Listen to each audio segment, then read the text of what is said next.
youth civic rights and security and maartay xaqa ay maartay dhalinyarada bulshada ayagana lagu leeyahay ayagana dadka ay ku leeyihiin si uu uga hadlo wasiirkii hore difaaca mudane Cabdishariid Cabdullahi Maxamed fadlan ila soo dhaweey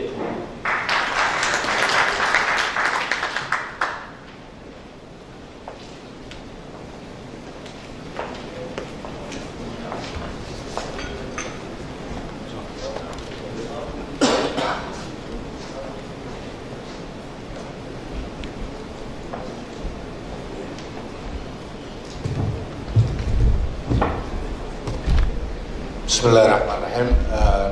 مركز السلام عليكم.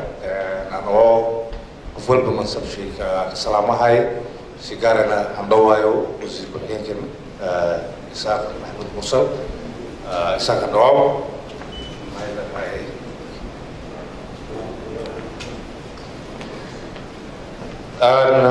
سيرجع تان ويبوها youth civic rights and role in security.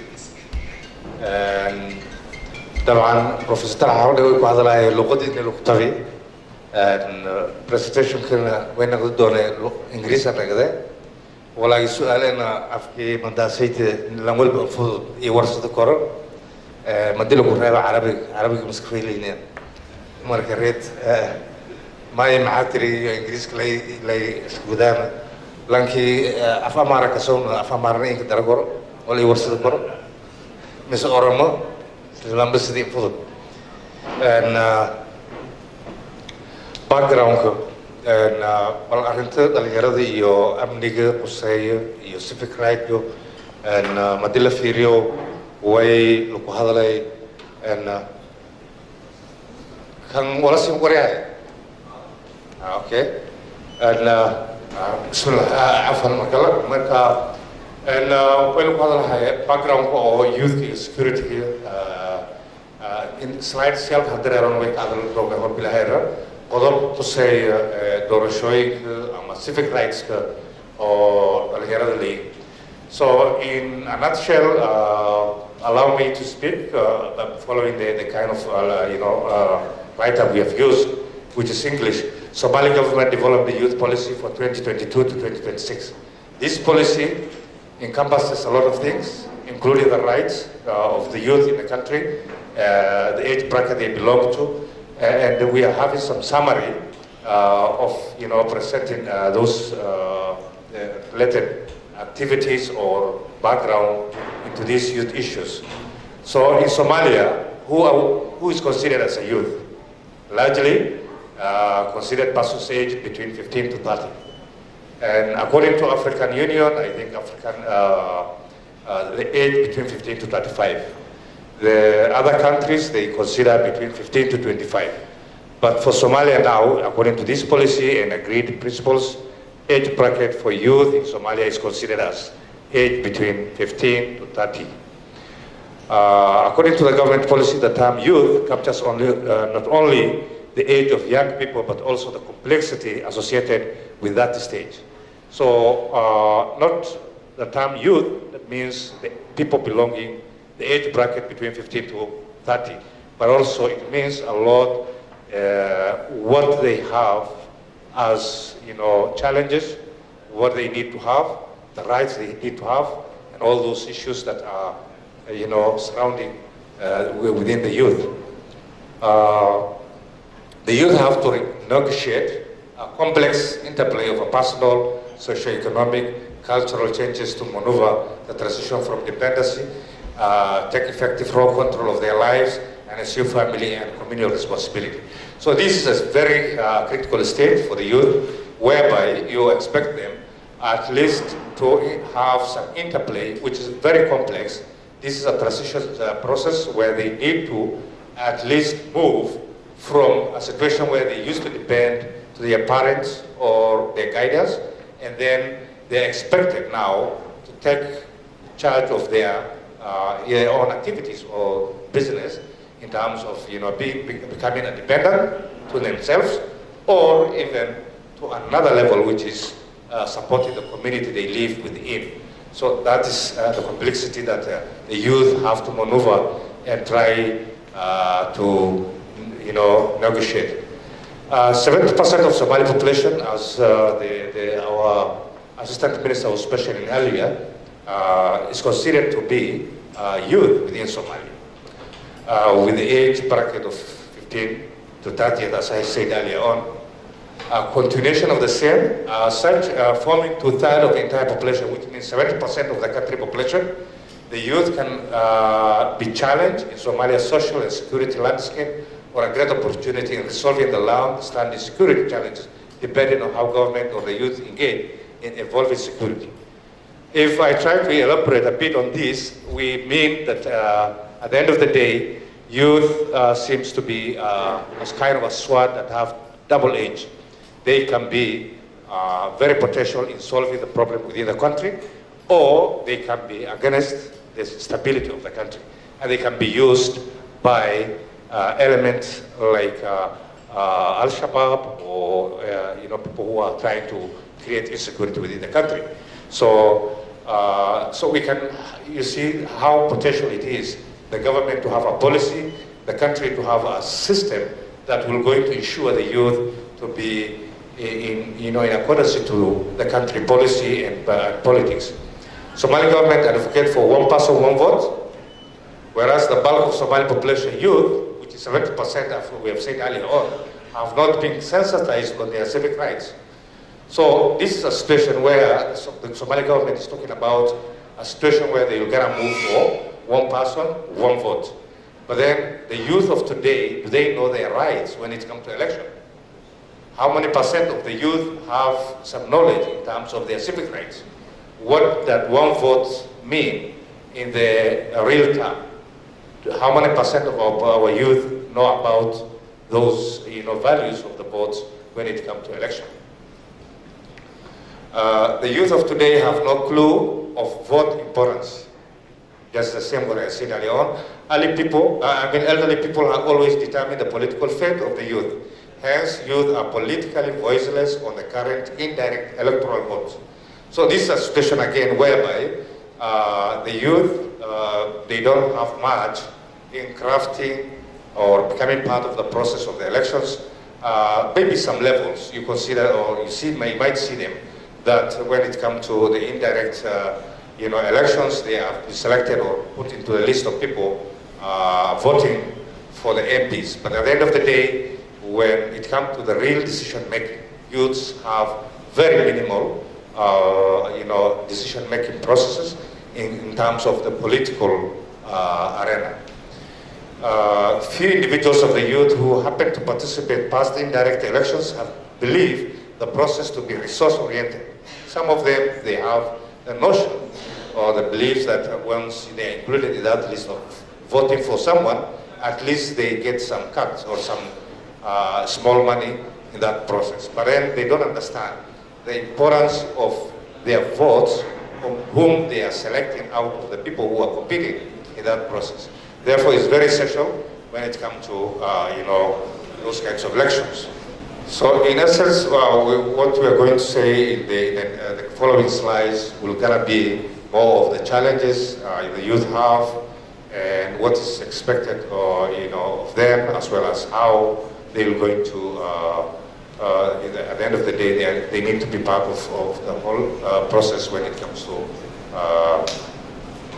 So in terms of the youth, the UN Security Council had some resolutions based on globally, which they say that at least they need to develop some policies and some resolution. So in 2015, the United Nations Security Council adopted a resolution 2250. What does that resolution say? It discusses about recognition, the critical positive role of youth in peace and security. So in this resolution, you realize that the youth are considered to be very essential when it comes to peace and security in any given setting within a community or a country, and therefore that makes the UN to have the acknowledgement of crafting a policy as well. In 2020 as well, the United Nations Security Council unanimously adopted Resolution 2535 that urges relevant stakeholders to consider ways to increase the inclusivity representation of the youth for the prevention and resolutions of conflict. So,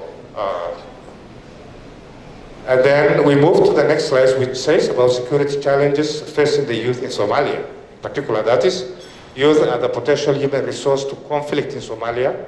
You know that how the youth are being engaged in illicit activities on people who are creating insecurity within the country. Then access to education limited or no, hence illiteracy level high, making youth susceptible to join unsafe and insecure activities for livelihood. We cannot blame the youth alone, specifically saying that they have joined bad groups in terms of, like Al-Shabaab, who are trying to create a lot of insecurity within the country. And these, some of them are becoming susceptible because of their level of income, lack of opportunity, lack of education, and these are some of the things that the government as well as the community and the leadership within the society, they need to look into how to improve the education level of the youth so that they don't become susceptible to these groups. Equally, poverty, lack of employment, make youth vulnerable to join violent extremism. So this is another issue where the country, particularly in Somalia, is gradually at least being expected the country to stand on its own feet, but then the challenges the country has gone through in terms of human-made conflict,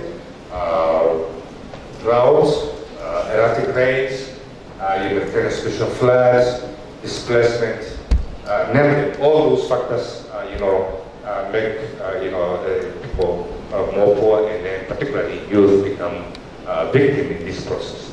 Clan militias currently fighting Al-Shabaab, Ma'uzlay, not well trained and equipped as formal soldiers, thus exposing the youth more to dangers in the war front.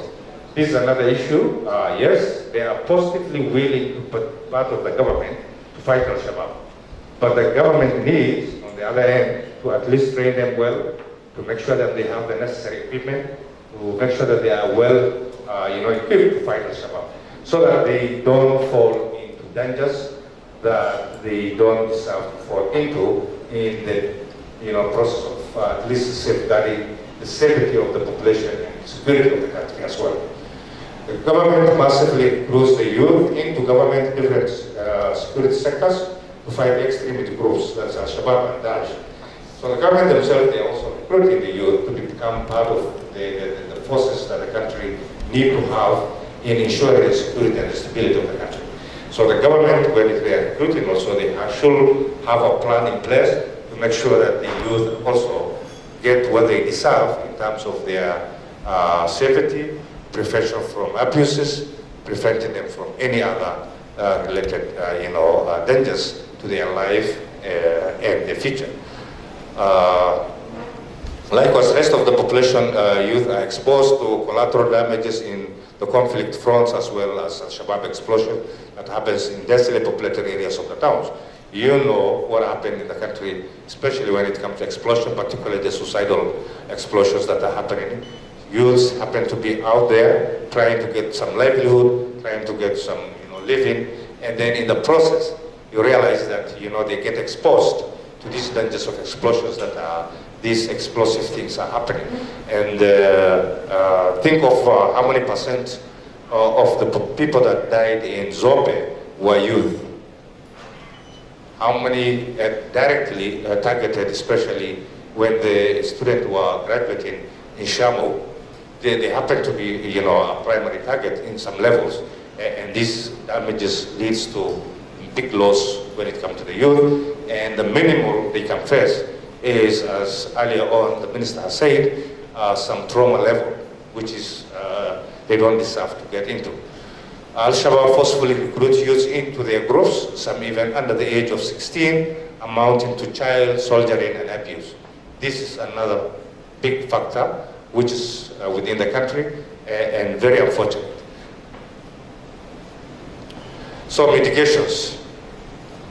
We've mentioned that. I'm sure I just mentioned 3 mitigations here. We haven't exhausted all mitigations that are supposed to be used in terms of at least addressing the challenges that we have mentioned earlier on.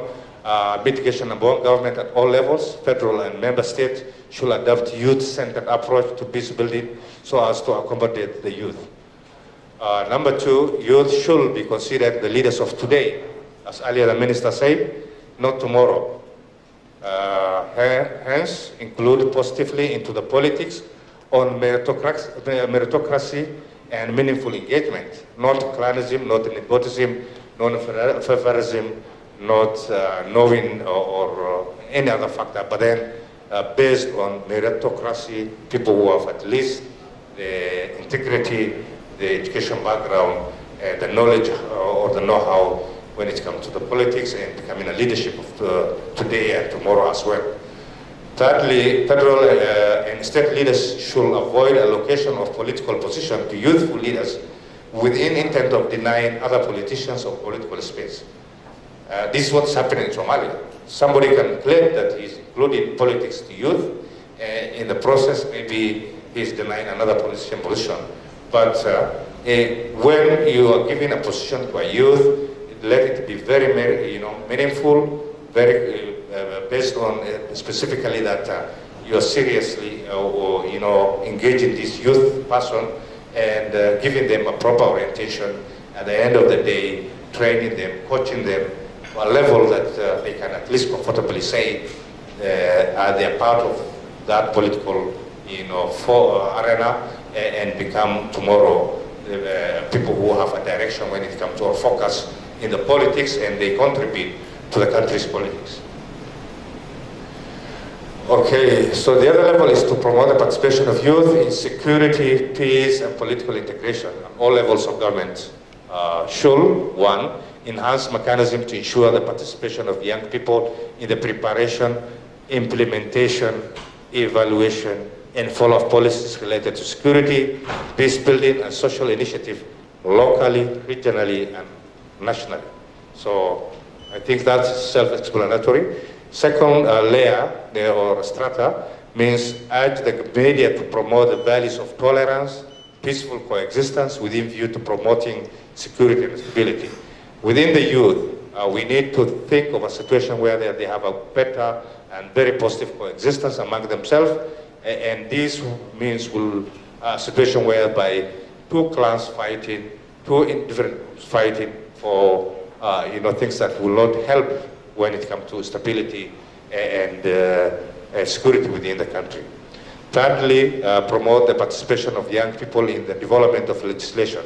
So as the Minister earlier mentioned, we have a good number of male and female youth within the parliament.